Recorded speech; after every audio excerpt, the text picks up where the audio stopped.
actually create a listing. There are multiple ways. There are multiple ways to get to this option.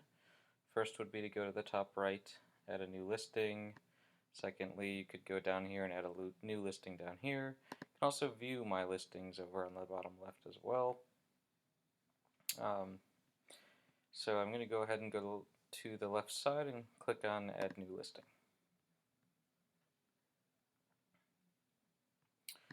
So just for an example, we will put something like, oh, I don't know. Let's see, what properties do we already have?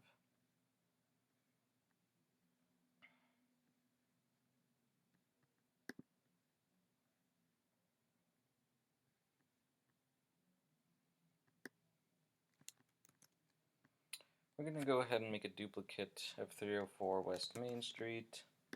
So it's pretty straightforward. Just start at the title, and I would recommend you title the addresses. I would recommend you use the addresses for the titles themselves. So I'm also going to put a test, just so we can be clear that this is just a test listing, not the actual listing. Listing categories, the user should be choosing what kind of property this is. Is it an apartment, condo, a dorm, duplex, house, or a loft? I believe, let's just, doesn't really matter. This is just an example, so I'm just going to say this is a house. And the room types are the entire home, essentially. This way there's a little bit of flexibility in case there's a duplex or a house where there's just one room available for whatever reason. In case a realtor or a property owner has a private room that they want to rent out, they can choose that option. But most people will likely just be having entire homes for rent. The listing location, so you want to make sure that people have Whitewater.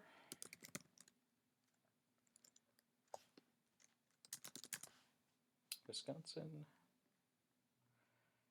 Countries, United States. Property description, you can say something like, this is a test, but you can just say any kind of details you want, like 3-unit bedroom with 3 baths. Please contact Brad at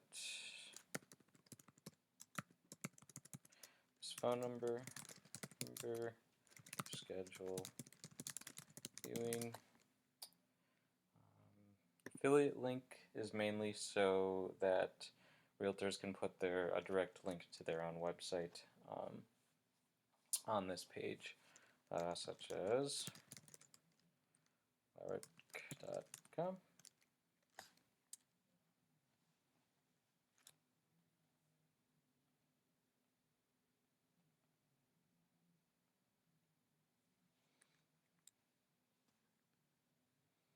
Go ahead and continue.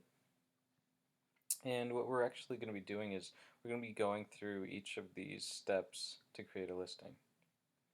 So at any time, a user can actually switch through these steps, but it's recommended that people just go one at a time through these steps. So we've already pressed save. Now we've already added a new listing, and we can now enter the price per room per month. So we can add, let's just say 500. I know it's probably not correct, but again, this is just a test. I'll click on save. Changes have been saved and we're progressed to images. Select media for the images. I believe I still have some house images that can be selected. Let's see if this might be a house image. I'm not sure.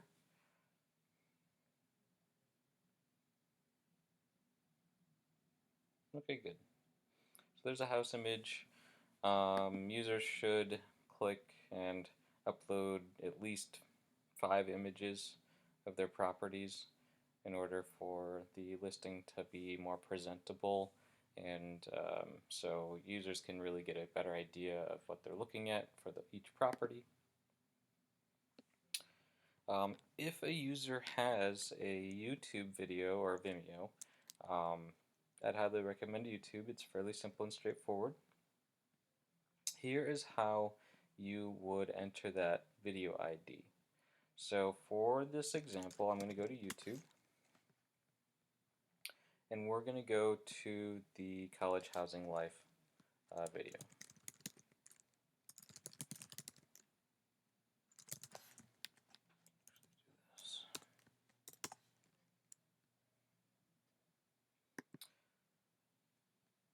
So in order to actually add a video to a listing, you need to only include the last part of the video. So for example, everything after youtube.com. So I'm going to copy watch question mark v equals d underscore and all these characters, and then copy that and then paste that directly into the ID.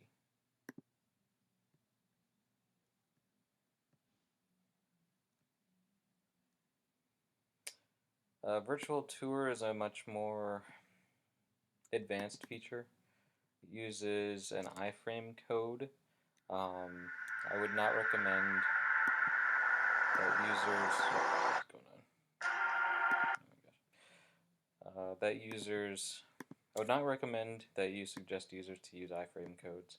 It'll just complicate things. I'm going to go ahead and click on save. And then we're progressed to details.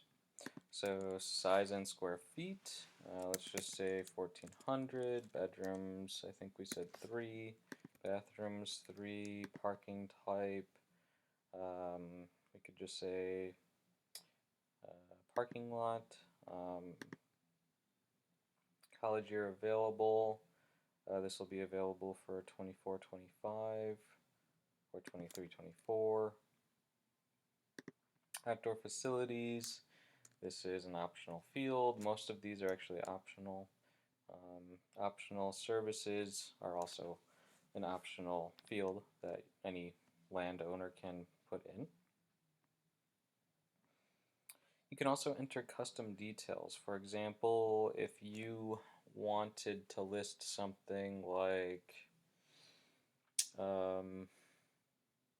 number of garage spaces or something like that. So garage spaces, we'll enter 2, and then click on add detail and it'll appear here.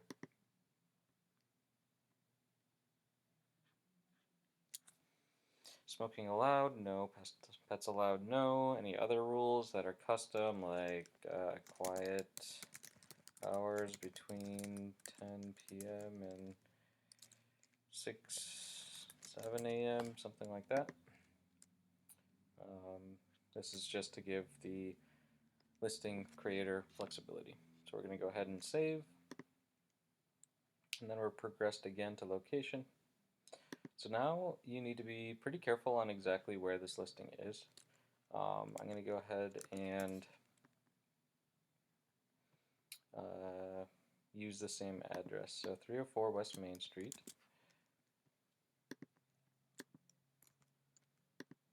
The zip code.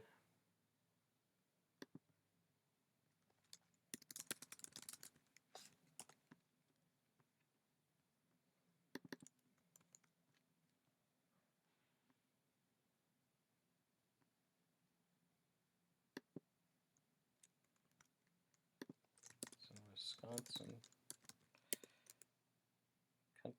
County. That's a good question.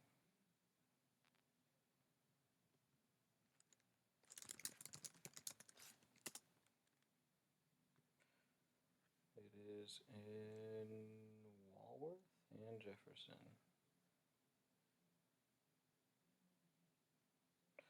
So we'll just go with Walworth. Let's see if that works.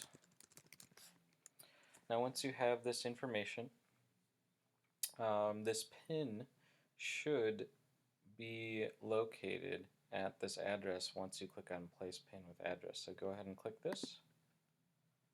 Oh, I don't see it moving.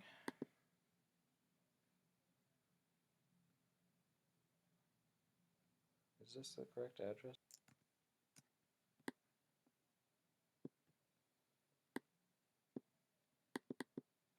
So what you can actually do is move this pin around by clicking on the right location on the map.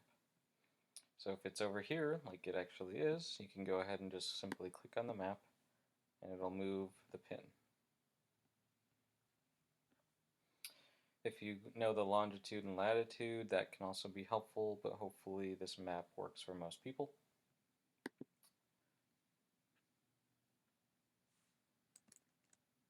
Let's see what would happen if we click Jefferson.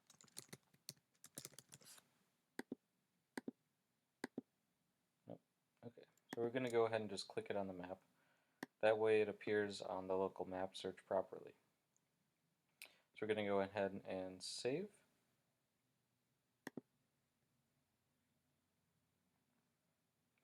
Amenities. So these are all the features that either are or are not included in this property. So you can click things like air conditioner, heating, internet, there's a washer, there's kitchen, elevator in the building, no, it's non-smoking, there's smoke detectors, is it wheelchair accessible, and all these details. So we're just going to leave it as is for now, since this is just an example, and click on save.